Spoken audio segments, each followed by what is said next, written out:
علی ابن ابی طالب کی بیعت کی جنہوں نے، اس میں دو گروہ تھے۔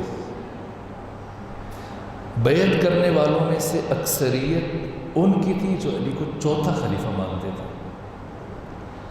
اور شاید ہم بہت زیادہ بھی کہیں تو 25% وہ افراد تھے جو علی ابن ابی طالب کو خلیفہ بلا فصل مانتے تھے۔ بس اگرچہ کہ بیعت دونوں گروہوں نے کی، دونوں علی ابن ابی طالب کے مطیع بنے، لیکن ان کی دید میں زمین آسمان کا فرق تھا، اور اس کا اظہار کب ہوا؟ جنگ صفین میں۔ وہ اطاعت جو علی ابن ابی طالب کو خلیفہ رسول اور خلیفہ خدا سمجھ کے کی جائے، اس کا رنگ الگ ہے، اور وہ اطاعت جو علی ابن ابی طالب کو خلیفۃ المسلمین یا چوتھا خلیفہ سمجھ کے کی جائے، اس کا اثر الگ ہے۔ جنگ صفین میں لیلۃ الحریر جب حضرت عمار یاسر کی شہادت ہوئی، جن سے متعلق رسول نے فرمایا تھا کہ یا عمار تقتلک الفئۃ الباغیہ، اے عمار تجھے ایک باغی اور سرکش گروہ شہید کرے گا۔ اور جب عمار شہید ہوئے جنگ صفین میں تو کھلبلی مچ گئی دشمن کے لشکر میں، چونکہ یہ رسول کی یہ حدیث زبان زد خاص و عام تھی۔ پہلے دن سے ہی تذبذب اور تشکیک اور شک و ریب کی کیفیت تھی دشمن کے لشکر میں کہ علی کے ساتھ عمار بھی آئے ہوئے ہیں۔ البتہ یہ علی کی مظلومیت ہے، خود علی جو مجسم حق ہیں، سراپا حق ہیں، اور حق کے بھی امام ہیں، اس لیے کہ پیغمبر نے فرمایا تھا کہ اللہم ادر الحق حیث ما دار علی۔ شہید مطہری کہتے ہیں میرے علم میں نہیں ہے جو کچھ پیغمبر نے علی سے متعلق کہا، اس سے بڑا جملہ میرے علم میں نہیں، یہ غیر معمولی بات ہے۔ اگر پیغمبر یہاں تک کہیں کہ علی مع الحق والحق مع علی، یہ بہت بڑا اعزاز ہے، لیکن اگلے مرحلے میں علی ابن ابی طالب کو خود حق کا بھی امام بنایا اور فرمایا اللہم ادر الحق، پروردگار تو حق کو ادھر ادھر پھیر دے، حیث ما دار علی، جدھر جدھر علی جائے۔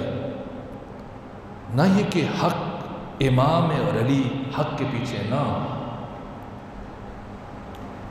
خود علی حق کے بھی امام، جیسے بسا اوقات ملنگ نعرہ لگاتے ہیں حق دا امام یا علی، یہ الہامی، اللہ نے علی کو حق کا امام بنایا۔ سو خود علی کا میدان جنگ میں آ جانا کافی تھا،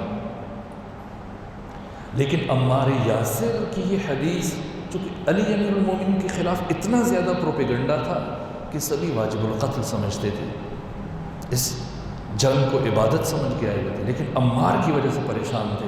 یہ حدیث سب نے سن رکھی، انہیں تسلی دینے کے لیے بہانہ جوئی سے کام لیا جاتا رہا، لیکن جس روز عمار شہید ہوئے بہت ساروں نے تلواریں رکھ دی دشمن کے لشکر میں سے، انہیں یہ کہہ کے تسلی دی گئی کہ ہم تو قاتل نہیں ہیں عمار کے، عمار کے قاتل علی ہیں جو انہیں کھینچ تان کے میدان جنگ میں لے کے آئے۔ جب امیر المومنین نے یہ بات سنی، کہا اچھا اس کا مطلب ہے کہ حمزہ کے قاتل پھر محمد مصطفیٰ ہیں، چونکہ جنگ احد میں حمزہ کو لے جانے والے پیغمبر تھے۔ عمار کی شہادت کے بعد ایک کیفیت بدل گئی دشمن کے لشکر کی، اور حضرت اتنے غضبناک تھے کہ مسلسل تلوار چلاتے رہے، کشتوں کے پشتے لگا دیے، لاشوں کے ڈھیر لگے لیلۃ الحریر۔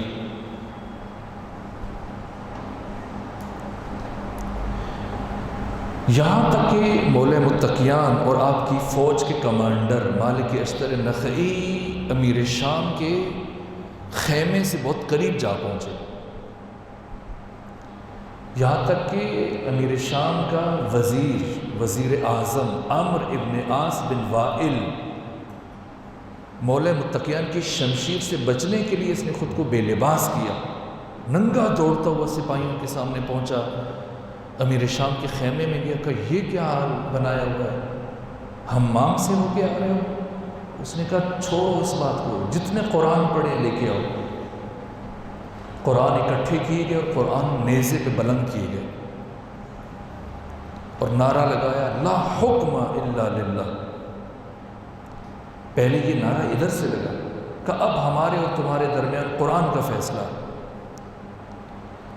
جب یقینی جیتی ہوئی جنگ مولا متقیان نے آپ کے ساتھیوں میں بددلی پھیلنے لگی اور اکثر وہی جو چوتھا ماننے والے تھے یہ فرق پڑتا۔ علی ابن ابی طالب کے لشکر کا 2/3 جب انہوں نے کہا کہ اب ہمارے درمیان قرآن فیصلہ کرے گا تو حضرت کے سپاہیوں نے تلوار کو نیام میں ڈال دیا، کہا کہ اب جنگ نہیں کریں گے۔ حضرت نے فرمایا آگے بڑھو، فتنے کی آنکھ کو پھوڑ دو، چند لمحوں کا فاصلہ باقی ہے۔ کہنا اب جنگ کرنا قرآن سے جنگ کرنے کے مترادف ہے۔ امیر المومنین نے فرمایا وہ جو کچھ لکھا ہوا ہے وہ قرآن کا مفہوم کاغذات کے اوپر درج ہے، اصل قرآن، روح قرآن تمہارے درمیان موجود ہے۔ کیا پیغمبر نے میرے متعلق نہیں فرمایا تھا کہ علی قرآن ناطق ہیں، علی مجسم قرآن ہے؟ کرنا ہم جنگ نہیں روکیں گے، اور نہ فقط کہ ہم جنگ نہیں کریں گے، اور نہ فقط کہ ہم جنگ نہیں کریں گے، بلکہ اگر آپ نے جنگ کی تو ہم آپ کے خلاف جنگ کریں گے اور آپ کو قتل کریں گے۔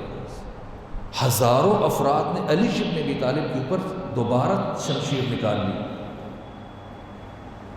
کہ جنگ بند کر لیں ورنہ ہم آپ کو قتل کریں گے، اور لا حکم الا للہ کے نعرے بلند ہوئے کہ حق کی حاکمیت صرف اللہ کے پاس ہے۔ امام علی نے فرمایا کلمۃ حق و یراد بها الباطل، بات حق کر رہے ہو لیکن اس سے مراد باطل لے رہے ہو۔ یہ نقصان ہوتا ہے کہ ہم نے علی کو کیا ماننا ہے، کیا فرق پڑتا ہے اگر چوتھا ماننا چاہے، کیا فرق پڑتا ہے خلیفہ بلا فصل مانا چاہے۔ چوتھا مان کے علی کے خلاف تلوار اٹھائی جا سکتی ہے، لیکن خلیفہ بلا فصل مان کے سوائے اطاعت کے دوسرا کوئی راستہ نہیں بچتا ہے۔ اور علی خلیفۃ اللہ فی الارض ہے۔ یہیں سے پھر بات پہنچتی ہے جنگ صفین، اگلے حالات